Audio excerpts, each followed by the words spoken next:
Mga boss, good morning, good morning. Diyos mio Marimar. August 1 na po tayo. Pero ito po, meron tayo mga orders po ngayon. Pakita ko po sa inyo. Wow. Alright.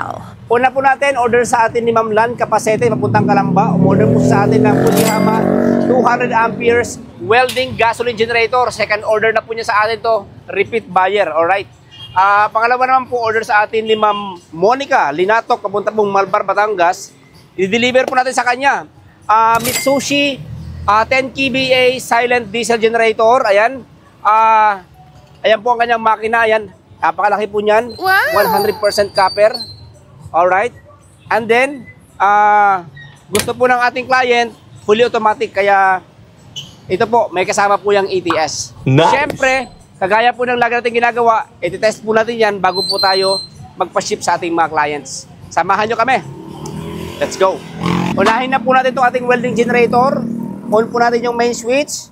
On po natin yung kanyang fuel. Okay. Ayan hila. Ayan po. Umaandar na po yung ating generator. Test po natin. Alright. 200 amperes to guys ha. 200 amperes. Welding generator. Ayan po. O diba? Napakalakas po yan. Dagdagan pa natin. Ayan po. Ang presyo po nito 16,950 pesos. Nagsiship po tayo nationwide, ha? Kontakin nyo lang po kami. Okay? Sagarin pa natin. Okay? Alright. Napakalakas. Welding generator po yan, guys, ha? Wow! Wala kayong supply ng kuryente. Bagay na bagay po yan. Off na po natin.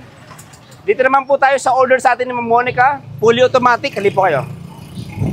Pag full automatic po, ayan, i-on lang po natin yan, ayan, naka-automatic na po tayo dyan. Alright? Naka-connect po tayo sa grid. Pakita ko po sa inyo. Halimbawa, nagkaroon ng brownout, ayan ha, nag-disconnect po tayo sa grid. Halimbawa, nagkaroon ng brownout. Tingnan po natin kung ano mangyayari sa generator. Dapat aandar po yan.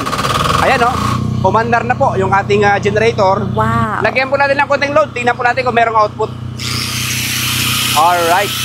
Ang presyo nito guys, 75,000 kapag with ETS. Fully automatic po yan ha. 75,000. Alright.